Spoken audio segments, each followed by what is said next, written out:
नमस्कार, मैं हूं छोटू कुमार और आज मैं आपको संस्कृत के कुछ ऐसे श्लोक के बारे में बताने वाला हूं जो कि क्लास 10th के फाइनल एग्जाम में बहुत ही जरूरी है।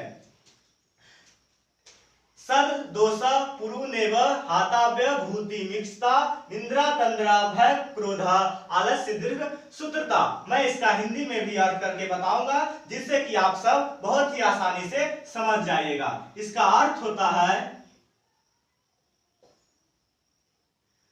संसार में प्रगति की इच्छा रखने वाले लोगों को छह दोष त्याग देने चाहिए। नींद, भय, आलस, लोभ, क्रोध और झपकी लेना। सुनिएगा फिर से श्लोक कि सद दोषा पुरुनेवे हाताव्य भूति मिक्षता इंद्रा तंद्रा भय क्रोधा आलस्य दीर्घ सूत्रता।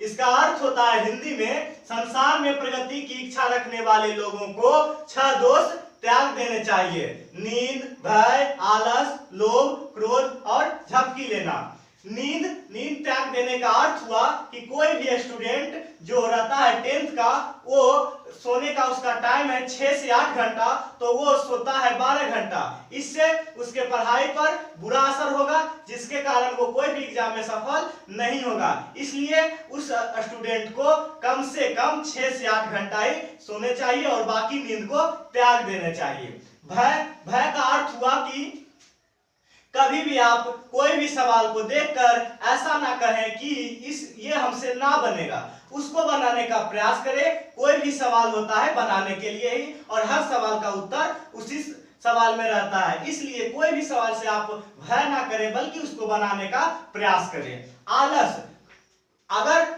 आप 10th में है तो प्रतिदिन सुबह उठकर पढ़ना चाहिए। तो कितना स्टूडेंट होता है कि कम से कम तो 10 बजे जाकर उठता ही है, जो कि बहुत बुरा करता है। आलस कभी नहीं होना चाहिए। अगर आलस हुआ तो आप कोई भी काम में मन नहीं लगेगा और आपका काम नहीं हो पाएगा। लोभ तो कभी नहीं करनी चाहिए, ये तो आप सबको पता होगा क्योंकि कहावत सुने ही होंगे, लालच बुरी बला है। क्रोध अब कोई भी हिसाब आपको जब मिलता है तो उसको देखकर गुस्सा ना हो बल्कि उसको हल करने का प्रयास करें। कोशिश करना गलत काम नहीं है बल्कि अच्छी का बात है, कोशिश करिए जरूर बनेगा। क्रोध त्याग दीजिए। और झपकी लेना, जब आप पढ़ाई करते हैं उस टाइम झपकी मत लीजिए। झपकी का मतलब हुआ कि झुकिए मत। कितना स्टूडेंट होता है जो पढ़ते टाइम झुकता है, तो उस टाइम अगर झुकिएगा तो आपका टॉपिक जो होगा खत्म हो जाएगा। इसलिए झपकी मत लीजिएगा बल्कि झपकी को त्याग दीजिएगा। आशा है कि आप ये श्लोक अच्छे से समझ जाएंगे। अब हम आपको दूसरा श्लोक के बारे में समझाएंगे। ये रहा आपका दूसरा श्लोक। अनाहुत प्रविश्यते अपृष्टो बहुवास्ते अविश्वस्ते विश्वस्ति मूढ़ चेतान राधम। फिर से एक बार सुन लीजिएगा। संस्कृत है, थोड़ा हार्ड लगेगा ही, लेकिन इसका अर्थ जब हम समझाएंगे तो ये सबसे आसान हो जाएगा। देखिए, अनाहुत प्रविश्यते अपृष्टो बहुभास्ते अविश्वस्ते विश्वस्ति मूढ़ चेतान राधम। इसका अर्थ होता है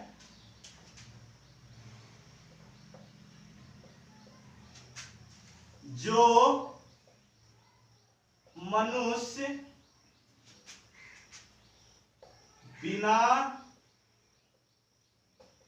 बुलाए ही चला जाता है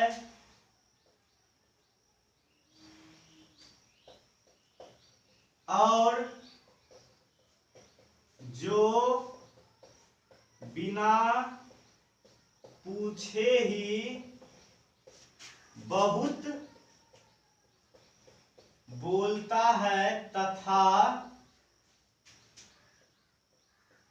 अविश्वासी पर विश्वास करता है, वह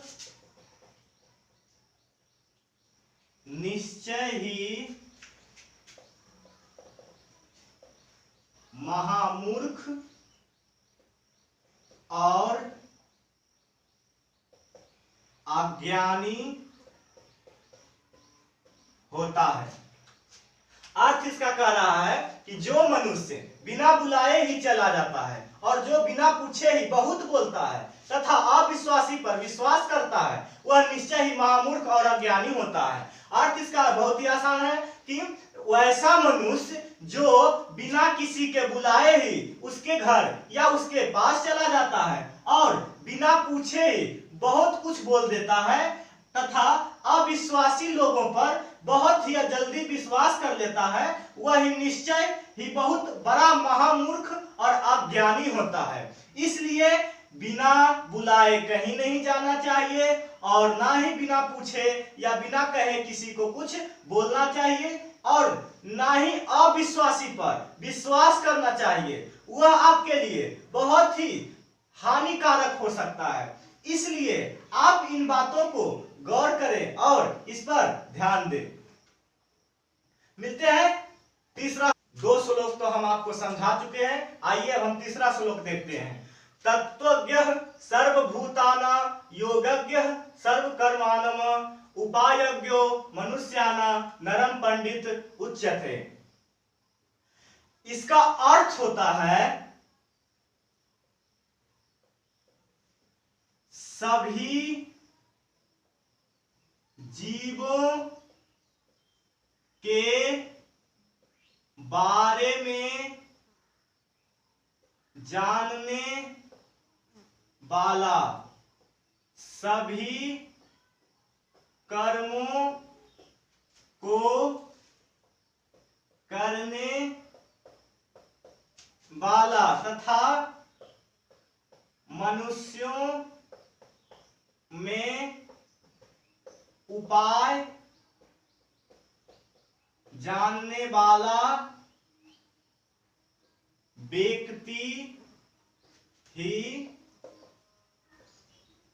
पंडित कहा जाता है। सुन लीजिएगा एक बार फिर से श्लोक कि तत्वज्ञ सर्वभूतानां योगज्ञ सर्वकामना उपायज्ञो मनुष्याणां नरम पंडित उच्यते।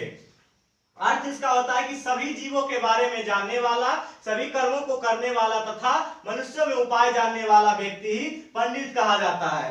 तो कह रहा है कि पंडित के बारे में बता रहा है कि वैसा व्यक्ति ही पंडित कहा जाता है जो सभी जीवों के बारे में जानता है और सभी कर्म को करता है और उसके बारे में मनुष्यों को उपाय बताता है और हर उपाय को वो जानता है, बस वही व्यक्ति ही पंडित कहा जाता है।